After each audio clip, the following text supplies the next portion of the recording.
Heart attack না stroke, অনেকেই এই দুইটি রোগকে একইভাবে গুলিয়ে ফেলেন। কেউ কেউ স্ট্রোককে হার্ট অ্যাটাক বলে ভুল করে থাকেন, আবার হার্ট অ্যাটাককে ভুলে স্ট্রোক বলে থাকেন। কিন্তু এই রোগ দুইটি আলাদা এবং দুটোই জটিল রোগ, যা মানুষকে হঠাৎ শয্যাশায়ী করে, জীবনকে ছন্দহীন করে তোলে। ফলে এ নিয়ে শঙ্কা থাকাটা খুবই স্বাভাবিক, যদিও শঙ্কার চেয়ে সাবধানতাটাই বেশি জরুরি। আর এই জন্য জানা প্রয়োজন হার্ট অ্যাটাক ও স্ট্রোক আসলে কি হয়, কেন হয়, লক্ষণ বা চিকিৎসায় এ দুয়ের পার্থক্যই বা কি।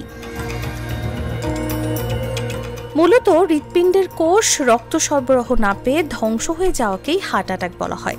একিউট মায়োকার্ডিয়াল ইনফ্র্যাকশন ও আনস্টেবল অ্যাঞ্জাইনায় এরকম চরম অবস্থা সৃষ্টি হয়।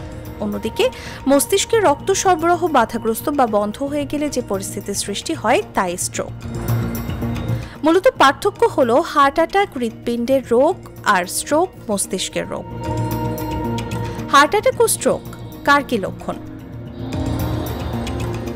রোগ যেমন আলাদা, তেমনি হার্ট অ্যাটাক ও স্ট্রোকের লক্ষণেও রয়েছে বিশেষ পার্থক্য। সবচেয়ে বড় পার্থক্য হলো ব্যথার স্থানে। স্ট্রোকের ক্ষেত্রে সাধারণত তীব্র মাথা ব্যথা একটি লক্ষণ, হার্ট অ্যাটাকের ক্ষেত্রে এই ব্যথা হয় বুকে।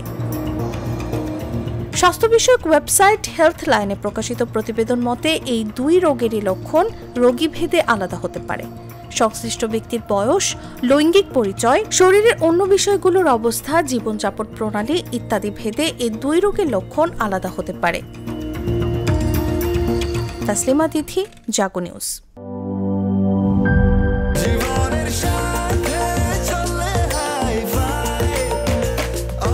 স্বাস্থ্যকর অল টাইম, সব সময়, অল টাইম হেলদি লাইফ।